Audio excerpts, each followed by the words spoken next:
ബാക്കിയുള്ള ആർട്ടിസ്റ്റുകൾ എല്ലാവരും കുളിച്ച് റെഡിയായി അമ്പലത്തിൽ തൊഴാൻ പോകും. ഞാൻ പോവാറില്ല. എനിക്ക് വിശ്വാസമുണ്ട്, കാണണം എന്ന് പോയി പ്രാർത്ഥിക്കണം എന്ന് ആഗ്രഹം ഉണ്ടെങ്കിലും ഞാൻ പോവാറില്ല. കാരണം അവരുടെ വിശ്വാസം അന്യമതത്തിലുള്ളവർക്ക് പ്രവേശനം ഇല്ല എന്നുള്ളതാണ്. അത് റനീഷ റഹ്മാൻ എന്ന പേര് അല്ലെങ്കിൽ റനീഷ റഹ്മാൻ എന്ന മുസ്ലിം പെൺകുട്ടി ആറ്റുകാൽ പൊങ്കാല ഇടാൻ പോയതാണ് ഇപ്പോഴത്തെ പ്രശ്നം. ബാക്കി എല്ലാ പ്രശ്നവും കഴിഞ്ഞു. ഒരു മുസ്ലിം പെൺകുട്ടി ആറ്റുകാൽ പൊങ്കാല ഇട്ടത് ഇപ്പോൾ വലിയ പ്രശ്നമായിക്കൊണ്ടിരിക്കുക. സ്ത്രീകളുടെ ശബരിമല, അതാണ് ആറ്റുകാൽ ക്ഷേത്രത്തിനെ കുറിച്ച് പറയുന്നത്. ഈ പുരുഷന്മാരുടെ ശബരിമലയിൽ ജാതി മതഭേദമന്യേ പോയി ആൾക്കാർ പ്രാർത്ഥിക്കുന്നുണ്ടെങ്കിൽ ഇവിടെ ഒരു മുസ്ലിം പെൺകുട്ടി പോയി പൊങ്കാല ഇട്ടതിന് ഇത്രയും വലിയ പ്രശ്നമാക്കേണ്ടത് എന്തിരിക്കുന്നു എന്നുള്ളത് എനിക്ക് മനസ്സിലാവുന്നില്ല. ചില ആൾക്കാരുടെ കമൻസ് കണ്ടായിരുന്നു, റംസാൻ മാസത്തിൽ തന്നെ ഇങ്ങനെയൊക്കെ ചെയ്യണം എന്നുള്ളത്. ഈ നോമ്പെടുത്തിട്ട് പോയി പൊങ്കാല ഇടാൻ പാടില്ല എന്ന് വല്ല നിയമമുണ്ടോ, അല്ലെങ്കിൽ വല്ല റൂൾസും എവിടെയെങ്കിലും എഴുതി വെച്ചിട്ടുണ്ടോ? ഉണ്ടെങ്കിൽ അതൊന്ന് കാണിച്ചു തരണം കേട്ടോ. ഞാൻ കണ്ടിട്ടില്ല, അതുകൊണ്ടാണ്. ഉണ്ടെങ്കിൽ അതൊന്ന് ഈ കമൻ്റ് ഇട്ട് മെഴുകുന്ന ആൾക്കാരൊന്ന് കാണിച്ചു തരണം. നോമ്പെന്ന് പറഞ്ഞ് ധൃതിയിൽ ബാഗ് പാക്ക് ചെയ്യുന്നത് ട്രിവാൻഡ്രത്തിലെ ഏറ്റവും വലിയ ഉത്സവമായ ആറ്റുകാൽ പൊങ്കാല കൂടാനാണ് കേട്ടോ. കഴിഞ്ഞ 7-8 വർഷമായിട്ട് ഞാൻ ഷൂട്ടിന് വേണ്ടി ട്രിവാൻഡ്രം വന്നു പോകുന്നുണ്ടെങ്കിലും ഒരിക്കൽ പോലും പൊങ്കാല സമയത്ത് ട്രിവാൻഡ്രം നിൽക്കാൻ എനിക്ക് പറ്റിയിട്ടില്ല. ഒരുപക്ഷെ ഇത്തവണ വരാനായിരിക്കണം നിമിത്തം. സ്ത്രീകളുടെ ശബരിമല എന്നാണ് ആറ്റുകാൽ ദേവി ക്ഷേത്രത്തിന്റെ മറ്റൊരു പേര്.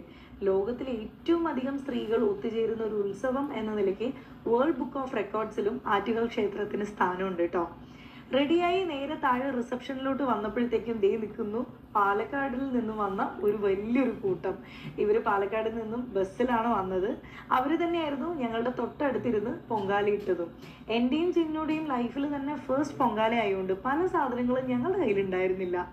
ആ സമയത്ത് ഈ ചേച്ചിമാർ തന്നെയാണ് ഞങ്ങളുടെ പല ഡൗട്ട്സ് പറഞ്ഞു തന്നതും ഞങ്ങൾക്ക് ഇല്ലാത്ത സാധനങ്ങളൊക്കെ ഷെയർ ചെയ്ത് ഹെൽപ്പ് ചെയ്തതും. പൊങ്കാല ഇടുന്നതിൻ്റെ ഒരു വിശ്വാസം എങ്ങനെയാന്ന് വെച്ചാൽ ഭയങ്കര രസമാണ് കേട്ടോ കേട്ടപ്പോൾ. അതായത് മൺപാത്രത്തെ നമ്മുടെ ശരീരമായിട്ട് കരുതും.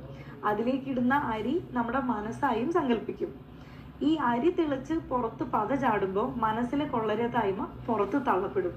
എന്നിട്ട് ശേഷം നമ്മൾ ശർക്കരയും തേങ്ങയും, അതായത് നന്മയും സ്നേഹവും വിവേകവും ചേർക്കുന്നതിലൂടെ ആത്മീയമായി ദേവിയിലോട്ട് നമ്മൾ അടുക്കുന്നു. ഉത്തരം പൊങ്കാലയെ കുറിച്ചോ ആറ്റുകാലിനെ കുറിച്ചോ ഒന്നും അറിയാതെയല്ല റനീഷ റഹ്മാൻ എന്ന് പറയുന്ന കൊച്ച് ഇവിടെ വന്ന് പൊങ്കാല ഇട്ടേക്കുന്നത്. ഒരു റീച്ചിന് വേണ്ടിയിട്ടോ അല്ലെങ്കിൽ ബാക്കിയുള്ള ആൾക്കാർ വന്നതുപോലെ ഒരു സോഷ്യൽ മീഡിയ കോണ്ടന്റിന് വേണ്ടിയിട്ടോ വന്ന് കയറി ചുമ്മാ വന്ന് പൊങ്കാലിട്ട് പോയതല്ല. ആളുടെ സംസാരത്തിൽ നിന്ന് തന്നെ ആളുടെ ഈ ഒരു കാര്യത്തിനെ കുറിച്ചിട്ടുള്ള വിവേകവും എത്ര മാത്രം ഉണ്ടെന്നുള്ളത് നമുക്ക് മനസ്സിലാക്കാൻ പറ്റും. മനസ്സിൽ വിചാരിക്കുന്ന കാര്യങ്ങളും അവിടെ സഫലമാവുന്നു. ഭയങ്കര രസമായിട്ട് തോന്നി കേട്ടപ്പോൾ. ഈ പൊങ്കാല ഇടുന്ന സമയത്ത് നമ്മൾ ആഗ്രഹിക്കുന്ന നല്ല കാര്യങ്ങൾ നടക്കുമെന്നും ആപത്തുകൾ ഒഴിവായി പോവുമെന്നാണ് വിശ്വാസം. ആ വിശ്വാസം സത്യമായതുകൊണ്ട് തന്നെയാവും ഓരോ വർഷവും ഇവിടെ കൂടുന്ന ഭക്തജനങ്ങളുടെ എണ്ണം ഇങ്ങനെ കൂടി കൂടി വരുന്നത്. ഞങ്ങളെല്ലാവരും ജലപാനം പോലും കുടിക്കാതെ ഞങ്ങൾ പൊങ്കാല ഇട്ടതിന് ശേഷം മാത്രമാണ് കേട്ടോ വെള്ളം കുടിച്ചത്. എങ്കിൽ പോലും ഈ ചുട്ടുപൊള്ളുന്ന വെയിലത്ത് എല്ലാവർക്കും നല്ല രീതിയിൽ പൊങ്കാല ഇടാനും പ്രാർത്ഥിക്കാനും കഴിഞ്ഞത് ദൈവത്തിന്റെ വലിയൊരു അനുഗ്രഹമായിട്ടാണ് കേട്ടോ കരുതുന്നത്. 2:40 ക്ഷേത്രത്തിലെ മുഖ്യ ശാന്തി വന്ന് തീർത്ഥം തെളിച്ചു. അതിനുശേഷം നമ്മളെല്ലാവരും പൊങ്കാല പ്രസാദം അങ്ങോട്ടും ഇങ്ങോട്ടും പങ്കിട്ടത് ആക്ച്വലി നല്ലൊരു ഫീലായിരുന്നു കേട്ടോ. ശേഷം ഞങ്ങൾ ഫുഡൊക്കെ കഴിച്ച് കലത്തോടുകൂടി പ്രസാദമൊക്കെ എല്ലാവരും പാക്ക് ചെയ്ത് വീട്ടിലോട്ട് മടക്കി യാത്രയായി. എന്തായാലും എൻ്റെ ഈ ആദ്യ പൊങ്കാല ശരിക്കും നല്ലൊരു എക്സ്പീരിയൻസ് തന്നെയായിരുന്നു. വല്ലാത്തൊരു കംപ്ലീറ്റ് ഫുൾഫിൽമെൻറ്റ് ഫീലായിരുന്നു എനിക്ക് തോന്നിയത്. പൊങ്കാലയിൽ കൂടിയവർക്കും അല്ലാത്തവർക്കും അമ്മ നല്ലത് മാത്രം വരുത്തട്ടെ എന്ന് ആഗ്രഹിക്കുന്നു, പ്രാർത്ഥിക്കുന്നു. ഈ ഒരു വീഡിയോ വന്നതിന് ശേഷം അല്ലെങ്കിൽ ഈ ഒരു വീഡിയോ റനീഷ സ്വന്തം അക്കൗണ്ടിൽ ഒന്ന് പോസ്റ്റ് ചെയ്തതിന് ശേഷം ഉണ്ടായേക്കുന്ന സൈബർ ബുള്ളിങ് എന്ന് വെച്ച് കഴിഞ്ഞാൽ അത് കുറച്ചൊന്നുമല്ല. ഇവിടെ കേരളമാണ്, ജാതി മതമൊന്നും അത്ര വലിയ പ്രശ്നമല്ല എന്ന് പറയുമ്പോൾ അതിൻ്റെ ഇടയിൽ കൂടെ ഇതുപോലെ കുറേ കാട്ടപരാധങ്ങൾ ഉണ്ടെന്നുള്ളത് കാണുമ്പോൾ കഷ്ടം തോന്നടേ. ഇത് കാണണം, നിനക്ക് കാസ്റ്റ് മാറ്റിക്കൂടെ? എന്തായാലും നോമ്പ് സമയത്ത് ഇത് വേണ്ടായിരുന്നു. ഇപ്പം ഈ കമൻറ്റിൽ വന്ന് കരഞ്ഞ് മെഴുകുന്ന ജാതി മതം എന്നും പറഞ്ഞ് മെഴുകുന്ന ആൾക്കാരുടെ ഒരു കാര്യം ചോദിക്കട്ടെ. ഈ വെള്ളപ്പൊക്കം വന്നപ്പോൾ നിങ്ങളെല്ലാവരും കൂടെ ഒരു ക്യാമ്പിലായിരുന്നല്ലോ, അവിടെ ഈ ജാതി മതമൊന്നും കണ്ടില്ലായിരുന്നല്ലോ. ഇപ്പം നിങ്ങൾക്ക് ഇതുപോലുള്ള കാര്യങ്ങൾ വന്നു കഴിയുമ്പോൾ നിങ്ങൾക്ക് എവിടെ നിന്ന് ഈ ജാതി മതവും പൊങ്ങിയായിരുന്നു? എല്ലാവരും കൂടെ ഒരു ക്യാമ്പിലായ സമയത്ത് ജാതിയും ഇല്ല, മതവും ഇല്ല, ഒരു തേങ്ങാക്കോലയും ഇല്ല. എല്ലാവരും ഒരുമിച്ച് ഒരു ഇതിൽ കൂരക്കീഴിൽ കിടന്നപ്പോൾ ഒരു പ്രശ്നമില്ലായിരുന്നു. പക്ഷേ എല്ലാം ഒന്ന് സെറ്റായി, അവരവരുടെ പാട്ടിനായി ഓരോ സ്ഥലത്ത് അവരവരുടെ വീട്ടിൽ സേഫായിരുന്നു. അപ്പോൾ അതേ പൊങ്ങി വരുന്നു ജാതി മതവും. കഷ്ടം തോന്നടേ.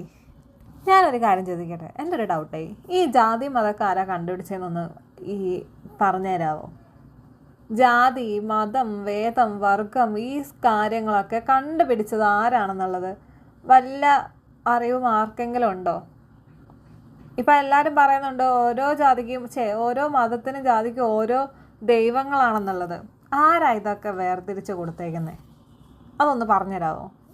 ഹിന്ദു, ക്രിസ്ത്യൻ, മുസ്ലിംസ് ഈ 3 വിഭാഗത്തിനുമുള്ള ദൈവങ്ങളെ വേർതിരിച്ച് കൊടുത്തേക്കുന്നത് ആരാണെന്നൊന്ന് പറഞ്ഞു തരാമോ?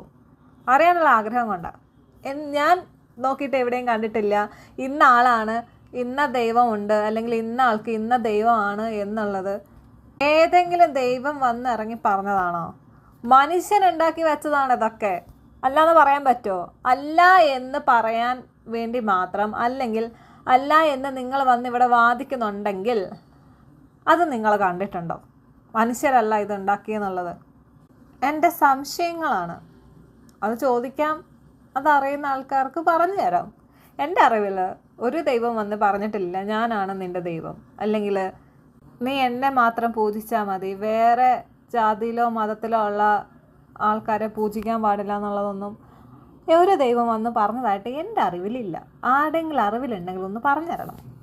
ഹലോ, ഇന്നലെ ഞാനൊരു പൊങ്കാല ഇട്ടു. നമ്മുടെ ആറ്റുകാൽ ദേവി ക്ഷേത്രത്തിൽ അമ്മയ്ക്ക് വേണ്ടി ഒരു പൊങ്കാല ഇട്ടു. അപ്പൊ പൊങ്കാലയ്ക്ക് ഇഷ്ടം പോലെ ആൾക്കാർ വന്നിട്ടുണ്ടായിരുന്നു കേട്ടോ. ഭയങ്കര തിരക്കായിരുന്നു. പക്ഷെ അതിനേക്കാൾ തിരക്കാണ് ഇപ്പൊ എൻ്റെ ഇൻസ്റ്റഗ്രാം, ഫേസ്ബുക്ക് കമന്റ് സെക്ഷനിൽ നെഗറ്റീവ് പറയാൻ വേണ്ടിയിട്ട് ആൾക്കാർ നിൽക്കുന്ന ക്യൂ. എന്തുമാത്രം നെഗറ്റിവിറ്റി എനിക്ക് കിട്ടുന്നതെന്നറിയോ? അപ്പൊ രാവിലെ മുതൽ ഞാനിത് കാണുന്നുണ്ട്. അപ്പോൾ ഞാൻ ഫസ്റ്റ് വിചാരിച്ച് ഇഗ്നോർ ചെയ്തേക്കാം, എനിക്കറിയാലോ ഞാൻ എന്താ തെറ്റൊന്നും ചെയ്തിട്ടില്ല എന്നുള്ളത് എനിക്കറിയാലോ എന്ന് പറഞ്ഞ് ഞാൻ അങ്ങനെ വിട്ടു. പക്ഷെ ഇതിങ്ങനെ കൂടിക്കൂടി വരും. അതിൽ 2-3 കമന്റ്സ് എനിക്ക് ഡിലീറ്റും ചെയ്യേണ്ടി വന്നു. കാരണം ഞാൻ ചെയ്തത് തെറ്റല്ല എന്ന് വിശ്വസിക്കുന്ന കാലത്തോളം ആരെന്ത് പറഞ്ഞാലും എനിക്കൊരു പ്രശ്നമില്ല, എന്നെ ബാധിക്കാൻ പോകുന്നില്ല. പക്ഷെ വീട്ടുകാർ ഒരുപക്ഷെ കണ്ട് ഹേർട്ട് ആവണ്ടെന്ന് പറഞ്ഞ് ഞാനൊരു 3 കമന്റോളം ഞാൻ ഡിലീറ്റ് ചെയ്തു. പിന്നെ ഞാൻ വിചാരിച്ചു ഇതിനൊരു മറുപടി കൊടുക്കണം, ഇത് നിൽക്കുന്നില്ല.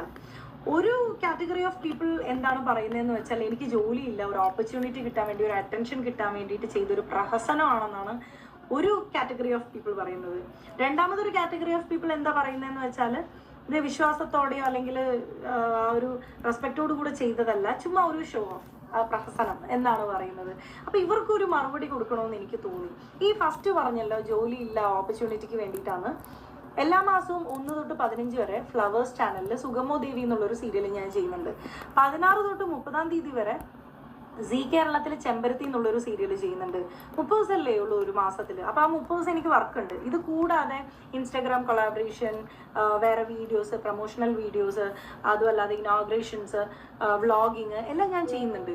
അപ്പോൾ എനിക്ക് ജോലിയുണ്ട്, കൂലിയുണ്ട്, സമ്പാദ്യമുണ്ട്, ഞാൻ നല്ല രീതിയിൽ ഒരു ഫാമിലി റൺ ചെയ്ത് കൊണ്ടുപോകുന്നുണ്ട്. അപ്പോൾ ഈ ഫസ്റ്റ് പറഞ്ഞ ആൾക്കാരുടെ ചോദ്യങ്ങൾക്കുള്ള ഉത്തരമായല്ലോ. ഇനി രണ്ടാമത് പറഞ്ഞത് വിശ്വാസം ഇല്ലാഞ്ഞിട്ടാണെന്ന്, വെറുതെ പ്രഹസനം കാട്ടിക്കൂട്ടാൻ വേണ്ടിയിട്ടാണെന്ന്. ഞാൻ 12 വർഷത്തോളം LKG മുതൽ 10th വരെ ഞാൻ പഠിച്ച സ്കൂൾ എന്ന് പറയുന്നത് ചിന്മയ വിദ്യാലയയിലാണ്. അപ്പോൾ ചിന്മയ അറിയുന്നവർക്ക് അറിയാം, ഞങ്ങളുടെ ഒരു ദിവസം സ്റ്റാർട്ട് ചെയ്യുന്ന തന്നെ ഗായത്രി മന്ത്രവും സരസ്വതി സ്തോത്രവും ഭഗവത്ഗീതയും ഹനുമാൻ ചാലീസയും ഒക്കെ വെച്ചിട്ടാണ് ഒരു ദിവസം സ്റ്റാർട്ട് ചെയ്യുന്നത്.